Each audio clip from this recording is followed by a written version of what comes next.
Donc après avoir cherché dans différentes disciplines spirituelles, différentes sectes qui existaient à l'époque, j'ai été aspiré par quelque chose qui s'appelle l'Advaita Vedanta, la non-dualité. Mais vraiment aspiré comme voilà, un renard attrape un peu par la queue. Je me suis retrouvé suspendu là-dedans en me disant mais non, il faut redescendre. Bon, je ne suis jamais redescendu. J'ai continué à faire mes études. J'ai passé mes diplômes. Et quand j'ai commencé à exercer, maintenant je peux essayer de voir ce qui va se passer en faisant ce travail-là. Tout de suite, j'ai commencé à travailler sur qu'est-ce qui se passe avec votre corps et voilà, ce que j'avais appris en faisant du yoga, de la façon dont Jean-Claude l'expliquait. Alors, j'ai commencé ma carrière de psychosomaticien dès le début, dès mes premiers patients.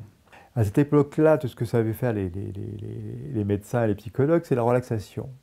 Donc il y avait les techniques de relaxation qui étaient développées, le Schulz et autres. Pour moi, d'emblée, ces techniques de relaxation, c'était l'équivalent de faire bouillir de la salade. Effectivement, vous prenez une salade, vous la tapez un peu, vous la faites cuire, elle va être relaxée. Le corps n'est jamais relaxé, ça n'existe pas.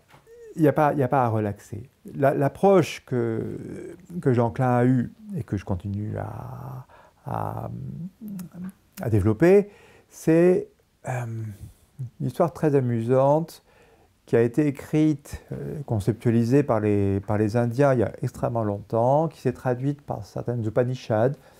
Donc vous avez dans mon site web une Upanishad qui est extraordinaire, que j'ai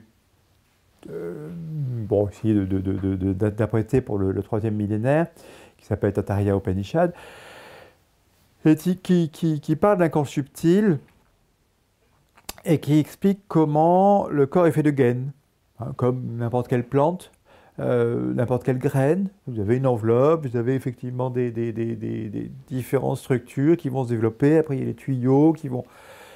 Voilà, donc pour les Indiens, il y a eu ce développement qui est sous forme de gaines.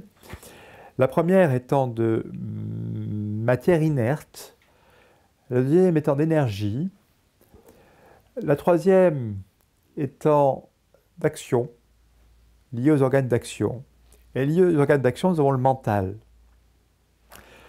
La quatrième est liée aux organes de perception. Et nous avons l'intelligence. La cinquième, c'est la joie.